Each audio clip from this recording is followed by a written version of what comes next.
बाबा साहब डॉक्टर भीमराव अंबेडकर की कही भी हर बात पत्थर की लकीर के समान है।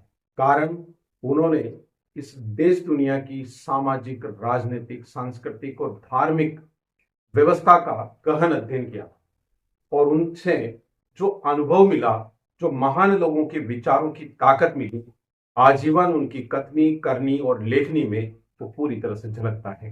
ठीक इसी प्रकार इस देश की सांस्कृतिक विरासत में, शिलालेखों में, स्तंभ लेखों में या फिर गुफा लेखों में, यूं कहें कि पत्थर पर उकेरी गई हर लकीर बुद्ध के महत्व का वर्णन करती है।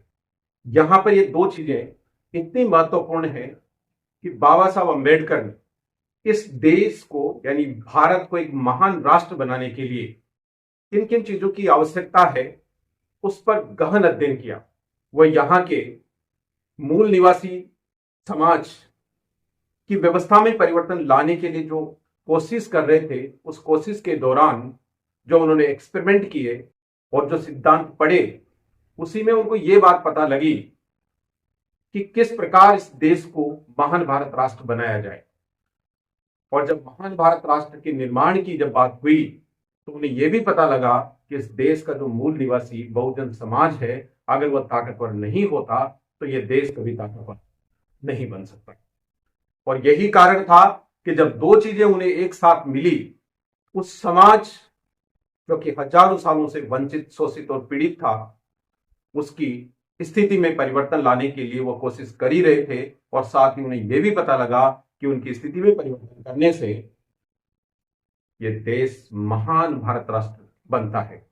इसी कड़ी में जब वो अपना काम करते हुए आगे बढ़े तो उन्हें यह बात पता चली कि इस देश का जो कण कण में जो भगवान है, जिस भगवान की बात होती है, वह कोई और नहीं, वह भगवत अरहत तथागत गौतम बुद्ध सम्यक संबुद्ध है।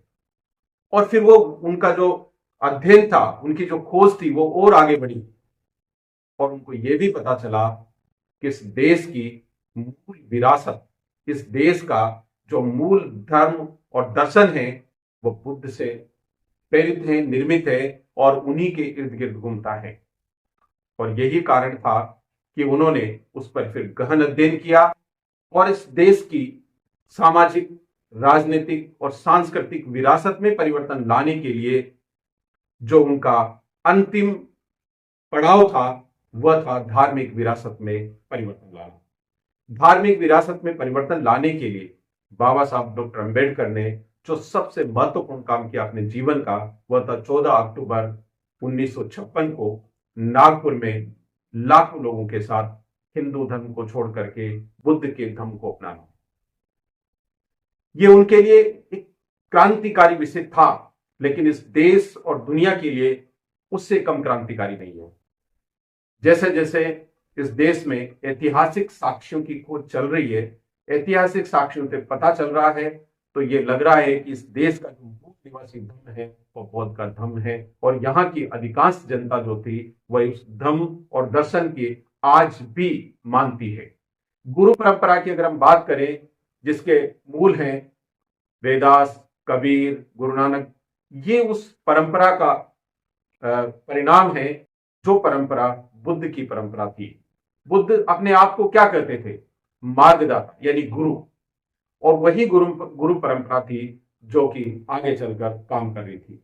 ठीक उसी प्रकार बुद्ध ने कभी इस बात को न तो स्वीकार किया और न ही नकारा कि इस दुनिया में ईश्वर होता है या नहीं होता, लेकिन जातक कथाओं में उन्होंने कई बार यह स्वीकार किया कि वह ईश्वर के रूप है, यानी ईश्वर अपने अंदर है। अप दीपो भव, तो उसका मतलब यही था कि सब कुछ आपके अंदर है। यानी भगवान की, भगवत की, अरहत की जो व्यवस्था थी और जो अलग निरंजनी व्यवस्था थी, वह बुद्ध से शुरू होती थी। और यही कारण है कि बाबा साहब डॉक्टर अंबेडकर ने, जो एक महान दूरदृष्टा थे, बाबा साहब अंबेडकर की दूरदृष्टि इस बात को भी इंगित करती है कि उन्होंने जब चीन की विदेश नीति के बारे में बताया था कि यह विदेश नीति सही नहीं है और उसका परिणाम 1962 का जो युद्ध था, उसने उस विदेश नीति की कलई खोलकर रख दी थी। ठीक उसी प्रकार पाकिस्तान के बारे में बाबा साहब अम्बेडकर के जो विचार थे वह प्रासंगिक हुए 1965 और 1971 के युद्ध में। इसी प्रकार बाबा साहब अम्बेडकर व्यक्ति पूजा के घोर विरोधी थे। वह इतने विरोधी थे कि उन्होंने एक बार ऐसा भी कहा था कि जो महापुरुष होते हैं, जिस प्रकार से यहां पर तख्ती लटकाई जाती है कि कुत्तों से सावधान, ठीक उसी प्रकार महापुरुषों से सावधान रहने की आवश्यकता है।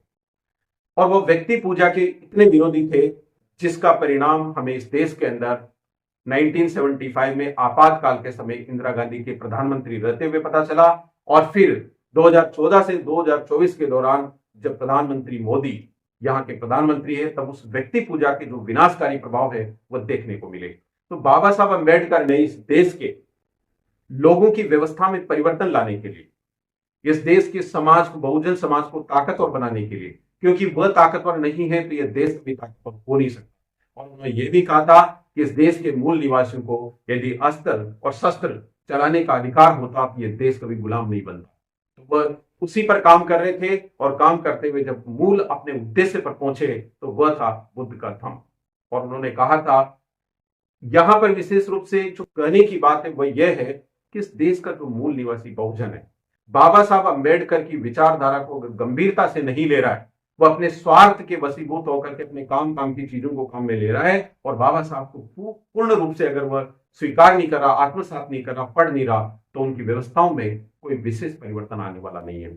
और इसका एक नतीजा यह भी निकला कि जब बीजेपी के जो 10 साल का जो शासनकाल रहा है, उस शासनकाल के दौरान जब उन्हें मन माफिक व्यवस्थाएं नहीं मिली, तो ये जो समाज है यहाँ का वो विचलित हो गया। उसे ये लगा कि जैसे वह हजारों सालों की गुलामी की ओर वापस जा रहा है। तो वो इतना कमजोर कैसे हो गया? उसका कारण यह है कि बाबा साहब की विचारधारा को पूर्ण रूप से नहीं समझना। जहां पर उसे जो चीज फायदे की लगी वो उसने अंगीकार कर ली, लेकिन पूरी तरह से ताकतवर बनने के लिए जो पूरा पैकेज बाबा साहब ने दिया था वह था राजनीतिक, सामाजिक, सांस्कृतिक और धार्मिक। धार्मिक व्यवस्था में बुद्ध के धम्म के बारे में बाबा साहब अम्बेडकर कहते थे कि ये जो धम्म है, ये इस देश के मूल निवासी बहुजनों का जो धर्म और दर्शन है वो बुद्ध का धम्म है। उन्होंने वह जब इस बात को का पता कर रहे थे तो उन्होंने अपने अनुभव से, अध्ययन से ये बात पता की कि ये जो बुद्ध का धम्म है, और यहाँ पर जो संस्कृत भाषी लोग हैं, जो वैदिक संस्कृति के जो वाहक हैं, वो उस मूल बहुजन व्यवस्था या मूल बुद्ध की जो व्यवस्था है उसको पूरी तरह से नहीं जानती, यानी उससे वह वाकिफ नहीं थे। और इसके लिए अब जो उदाहरण जो है वह सामने है इस देश में कि जो संस्कृत भाषी लोग थे, यहाँ के जो शिक्षित वर्ग था, बुद्धिजीवी वर्ग था, जब अंग्रेजों ने अशोक के शिलालेखों, सम्राट अशोक के शिलालेख और स्तंभ लेखों की खोज की, तब उसका अध्ययन यहाँ का बुद्धिजीवी वर्ग नहीं कर पाया। तो उसका कारण क्या था? उसका कारण यह था कि वो उस व्यवस्था को जानता ही नहीं था। अगर वो उसी व्यवस्था का वाहक होता तो उसको जानता और आसानी से पढ़ लेता, लेकिन नहीं पढ़ पाया। अलेक्जेंडर कनिंघम ने अशोक के शिलालेखों को पढ़ा और एक नई संस्कृति से इस देश के लोगों को वाकिफ करवाया। दूसरी बात है कि जो इस देश के जो प्राचीन शिव मंदिर हैं, उन सभी शिव मंदिरों में शिवलिंग की पूजा होती है, वह शिवलिंग कोई और नहीं बल्कि बुद्ध के वोटिव स्तूप होते हैं। और उनमें एक खास बात और होती है कि वह अष्टकोणीय होते हैं, और कई शिवलिंगों में तो जो बुद्ध की मूर्तियां हैं वह भी चारों तरफ उकेरी हुई होती है, जो आज भी वही मिलती है। ठीक उसी प्रकार तीसरा उदाहरण है इस देश के जो प्राचीन मंदिर हैं, जो बड़े मंदिर हैं, जैसे जगन्नाथपुरी का मंदिर है, जो तिरुपति बालाजी का मंदिर है, पंढरपुर का विठलनाथ मंदिर है, और नेपाल में जो पशुपतिनाथ का मंदिर है, वहां पर जो मूर्तियां हैं वह बुद्ध की मूर्तियां हैं। ठीक इसी प्रकार जब अयोध्या में खुदाई हुई तो वहां पर जो साक्ष्य मिले वो बुद्ध की विरासत के साक्ष्य मिले थे। और इसी प्रकार जो सोमनाथ मंदिर के नीचे जो खुदाई हुई वहां पर जो साक्ष्य मिले वो बुद्ध की विरासत के साक्ष्य मिले थे। तो इस बात से ये पता चलता है कि जो समाज है, बहुजन समाज, अगर इस देश को ताकतवर, और विशेष रूप से मैं कहना चाहूंगा कि देश भक्त जो लोग हैं, राष्ट्रभक्त जो लोग हैं, इस देश को वाकई ताकतवर बनाना चाहते हैं, तो इन्हें बाबा साहब अंबेडकर की विचारधारा को पूरी तरह से समझने की आवश्यकता है। इस देश के बहुजन समाज को तो वैसे समझने की आवश्यकता है ही, क्योंकि अगर उनके संविधान की ताकत, उनकी आरक्षण की ताकत और उनकी विचारधारा की ताकत इनके साथ नहीं हो, तो जिस प्रकार से 10 साल के अंदर इन्हें अपनी औकात का पता चल गया, आने वाले दिनों में बाबा साहब की पूर्ण विरासत को अगर नहीं जानेंगे तो उनकी क्या स्थिति होगी, ये देखने लायक है। जय भीम, जय भारत, धन्यवाद।